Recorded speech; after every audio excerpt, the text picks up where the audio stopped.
السلام علیکم ویورز، دوسری قسط کے ساتھ میں یہاں موجود ہوں۔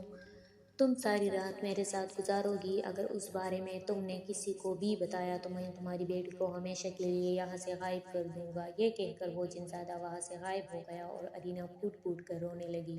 اس کے پاس اس جن سے بچنے کا کوئی راستہ نہیں تھا۔ وہ اس شرط کو ماننے پر مجبور تھی اور وہ یہ بات کسی کو بتا بھی نہیں سکتی تھی۔ رات ہو گئی اور ارینا کا شوہر آفس سے گھر واپس آ گیا۔ ارینا نے جبران کو کھانا دیا اور کھانے کے دوران جبران نے نوٹ کیا کہ ارینا کچھ اداس ہے۔ اس نے ارینا سے پوچھا، کچھ پریشان نظر آ رہی ہو ارینا، کیا بات ہے؟ ارینا نے جبران کو کچھ نہیں بتایا۔ یہ بات وہ اسے نہیں بتا سکتی تھی۔ رات کے وقت اس نے جبران کی چائے میں بے ہوشی کی دوا ملا کے اسے پلا دی۔ جبران کو بے ہوش کر کے وہ خود بھی سو گئی۔ یہ تقریباً رات کے 12 بجے کا وقت تھا جب ارینا نے کمرے میں کچھ گرنے کی آواز سنی۔ جبران چونکہ بے ہوشی کی دوا کھا کر سو رہا تھا اس لیے اسے کچھ پتہ نہیں چلا۔ ارینا اٹھ کھڑی ہوئی اور اس نے سامنے دیکھا۔ وہ جن زادہ سامنے کھڑا تھا۔ ارینا اس جن زادے کو دیکھ کر ڈر گئی۔ پھر اس جن زادے نے ارینا سے پوچھا، کیا تم تیار ہو میرے ساتھ رات گزارنے کے لیے؟ ارینا نے روتے ہوئے اور ڈرتے ہوئے اس جن زادے سے کہا، پلیز چھوڑ دو مجھے، یہ کام بہت مشکل ہے، میں ایسا نہیں کر سکتی۔ لیکن جن زادے نے غصے سے کہا کہ تم نے مجھ سے وعدہ کیا تھا صبح کے وقت، اگر تم وعدے سے مکر جاؤ گی تو انجام بہت برا ہوگا۔ ارینا مجبور تھی اور مجبوری میں ارینا نے جن زادے کی بات مان لی۔ جن زادہ ارینا کو دوسرے کمرے میں لے گیا اور اس نے ارینا کے ساتھ زبردستی کرنی شروع کر دی۔ اس نے ارینا کو بیڈ پر لٹایا۔ وہ روتی رہی اور جن زادہ اس کے ساتھ زبردستی کرتا رہا اور 4 گھنٹے مسلسل ارینا کے ساتھ زبردستی کرنے کے بعد وہ وہاں سے جانے لگا۔ ارینا میں اتنی طاقت نہیں تھی کہ وہ کھڑی ہو پاتی۔ اس جن زادے نے کہا، آج میں جا رہا ہوں یہاں سے اور 9 مہینے بعد واپس آؤں گا۔ میرا بچہ تمہارے پیٹ میں میری امانت ہوگا۔ اگر میرے بچے کو کچھ بھی ہوا تو میں تمہیں کبھی بھی معاف نہیں کروں گا۔ یہ کہہ کر وہ جن زادہ وہاں سے چلا گیا اور ارینا ایک بار پھر رونے لگی۔ اس واقعے کو تقریباً 1 مہینہ گزر گیا۔ وقت گزرنے کے ساتھ ساتھ ارینا کے پیٹ میں اس جن کا بچہ پلنے لگا اور ارینا پریشان سی رہنے لگی۔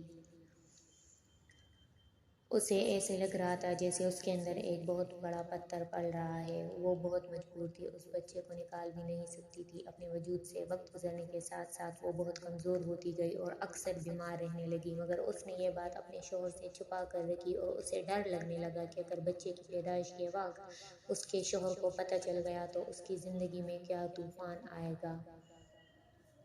بچہ 3 مہینے کا ہو گیا اور پیٹ میں حرکت کرنے لگا۔ اس کی حرکت عام بچوں سے الگ تھی۔ ارینا کو لگا کہ وہ اس بچے کو پالتے پالتے مر جائے گی۔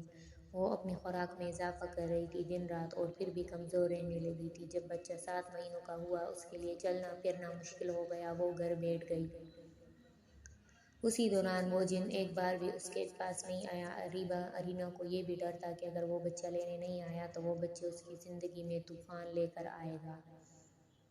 جب جبران نے ارینا کی حالت اور اس کی بیماری اور کمزوری دیکھی تو وہ اسے مشورہ دینے لگا کہ کسی ڈاکٹر کو دکھاتے ہیں، الٹرا ساؤنڈ کرواتے ہیں، مگر ارینا کو ڈر تھا کہ اگر وہ کسی ڈاکٹر کے پاس چلی گئی یا الٹرا ساؤنڈ کروا لیا تو جبران کو سب پتہ چل جائے گا، اس لیے وہ کبھی اسپتال نہیں گئی۔